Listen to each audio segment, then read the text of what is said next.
जय जय श्री सीताराम, जय हनुमान, जय गुरुदेव भगवान, जय बाबा वैद्यनाथ, जय माँ जगदम्बे, हर हर गंगे माँ गंगे, श्री सीताराम। कल मैंने कहा था कि पुरुष प्रकृति के अस्तित्व को ठीक ठीक नहीं समझने के कारण मिथ्या ज्ञान से भोग सामग्री को अपना लक्ष्य मानकर आनंद मग्न हो जाता है। बाबा तुलसी तो लिखे हैं, भोग रोग सम। रोग एक प्रकार का तो दुख ही न है, तो यही तो दुख का कारण है। आज मैं कैवल्य अवस्था की जानकारी प्रस्तुत कर रहा हूं, जिससे सत्य चित्त आनंद की प्राप्ति कर सकेंगे। सत्य चित्त आनंद क्या है?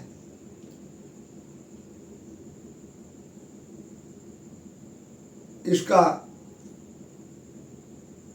जोड़ करके इसका मुख्य रूप सच्चिदानंद है। उसी को हम लोग सच्चित आनंद कहते हैं, जो पहले था, आज भी है, आगे भी रहेगा, जिसे प्राप्त करने के लिए ही हम लोगों का प्रादुर्भाव हुआ। हमारा वास्तविक उद्देश्य तो कैवल्य अवस्था को ही प्राप्त करना है। कैवल्य अवस्था क्या है? जब पुरुष चैतन्यता को प्राप्त कर ले और अपने आप को विशिष्ट पुरुष के रूप में समझ ले, इसी अवस्था को तो कैवल्य अवस्था कहते हैं। कैवल्य की अवस्था में मनुष्य सुख और दुख से ऊपर उठ जाता है। उसके लिए सुख दुख दोनों समान हो जाता है। ऊपर उठने का तात्पर्य यही है कि सुख दुख उसके लिए दोनों समान है, क्योंकि वह तो प्रकृति के साथ अपने संयोग को साक्षी भाव से देखता है। चेतन के स्तर पर पहुंचने से दुख की निवृत्ति हो जाती है। तब इसी स्थिति को हम लोग मोक्ष कहते हैं। सामान्य बात है, जब हम लोग के दुख की निवृत्ति हो जाएगी तो आनंद मिलेगा। उसी आनंद को तो मोक्ष कहते हैं। सांख्य के मुताबिक मोक्ष प्राप्ति का उपाय मात्र पूजा पाठ अथवा किसी ईश्वर की आराधना ही नहीं है। मोक्ष का असली उपाय अपने ही चेतना के असली स्वरूप को समझ लेना मात्र है।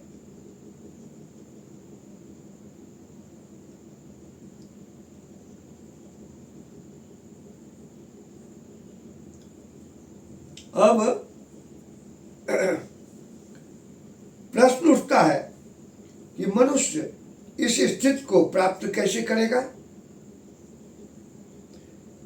जबकि पुरुष और प्रकृति एक दूसरे का पूरक है। सांख्य के मुताबिक इसके लिए साक्ष्य भाव को विकसित करने की अनिवार्यता है। अब कहिएगा कि साक्षी भाव क्या है। पुरुष प्रकृति से संयोग तो निश्चित करे, लेकिन बिना लिप्तता के। यही तो साक्षी भाव है,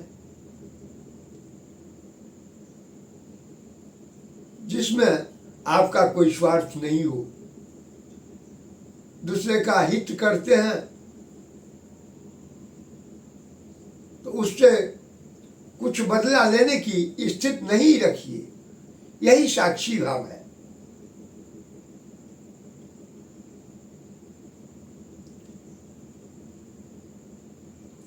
पुरुष प्रकृति से संयोग तो निश्चित करे, लेकिन बिना लिप्तता के।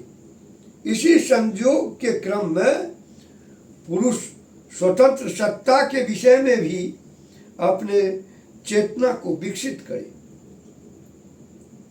अब कहिएगा यह कैसे संभव होगा? इसके लिए विशेष वर्णन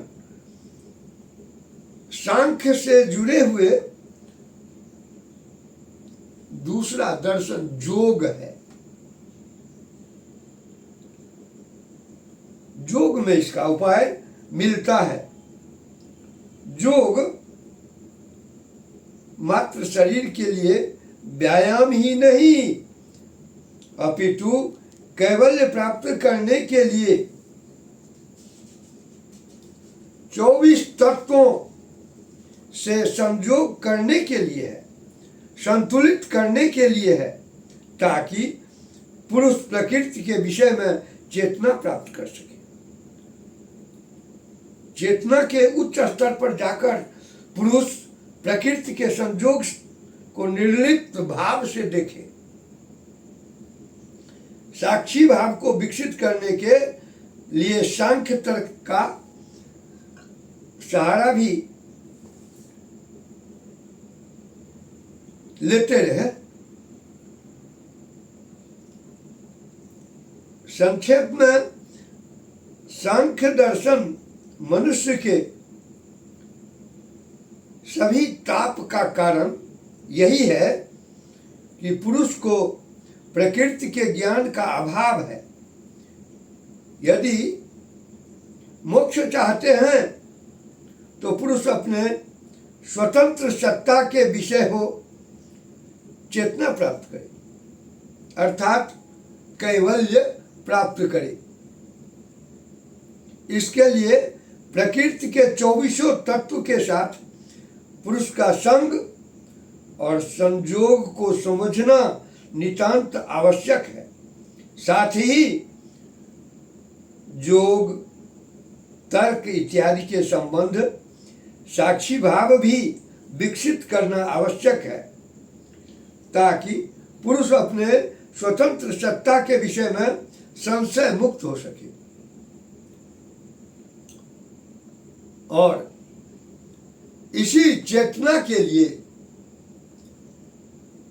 ब्रह्मानंद जी एक भजन गाए हैं, लिखे हैं, जो मैं प्रस्तुत कर रहा हूं। आप लोग तो अनूप जलटा के मुख से सुनते होइएगा। यह पुरुष को चेतन अवस्था की प्राप्ति दिलाने में बहुत सहायक है। लिखते हैं, नाम लिया हरि का जिसने, तीन और का नाम लिया न लिया। पशु पक्षी सभी जग जीवन को जिसने अपने सम जान सदा, सबका परिपालन नित्य किया, तीन विप्रण दान दिया न दिया।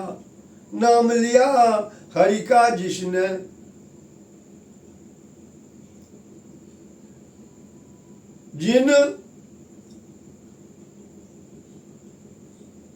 जिनके घट में, जिनके घट में,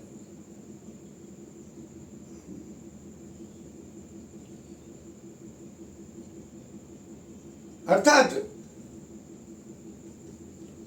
हम लोग सत्संग करने के लिए जाते हैं, तो सत्संग यदि ठीक ढंग से करते हैं सत्संग, तो सत्संग में कथा होती है, तो सत्संग रूपी कथा अमृत पान जब कर लेते हैं तो कहीं भी किसी भी तीर्थ जाए कि नहीं जाए, भगवान का नाम हम ही ले रहे हैं। तीसरी पंक्ति है, जिन काम किए परमार्थ के,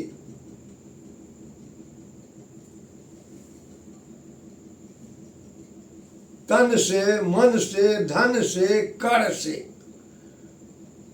तो जग अंदर कीरत छाई रही, दिन चार विशेष जिया न जिया, नाम लिया हरि का जिसने।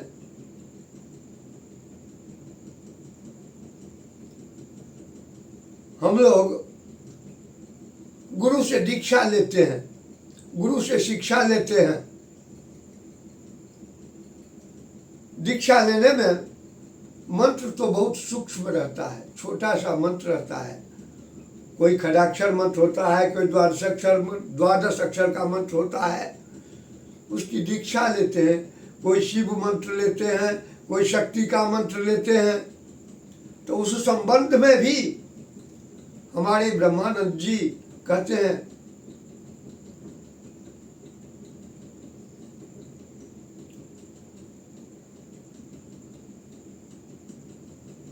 जो दीक्षा लेने के संबंध में जो उस मंत्र, उस सूक्ष्म मंत्र, छोटे से मंत्र का जो दीक्षा लिए,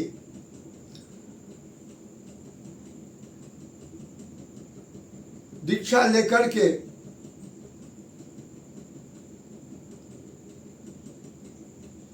उस मंत्र को जपे, उसको तो कोई साधन और योग करने की आवश्यकता ही नहीं है। साधन योग भी नहीं होता है, साधन योग भी नहीं करना है उसको, वो तो ब्रह्मानंद स्वरूप को जान लेगा।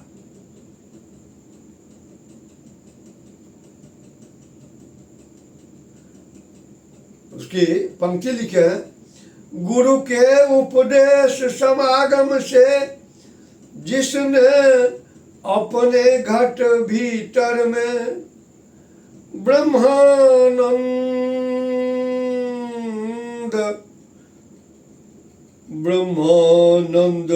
स्वरूप को जान लिया, तिन साधन जोग किया न किया, नाम लिया हरि का जिसने। तो ये भक्ति के ऊपर आधारित है, और इससे भी हमको हमारी चैतन्यता की ओर यह पंक्ति जो है ब्रह्मानंद जी का, हमें चेतना की ओर ले जाता है, ऊपर उठाता है। जब इस तरह की पंक्ति को हम आत्मसात कर लेंगे तो हम सुख दुख से ऊपर उठ जाएंगे। सुख दुख से जब ये ऊपर उठे, बिल्कुल संशय मुक्त हो जाएंगे। बस आज के लिए इतना ही। धन्यवाद।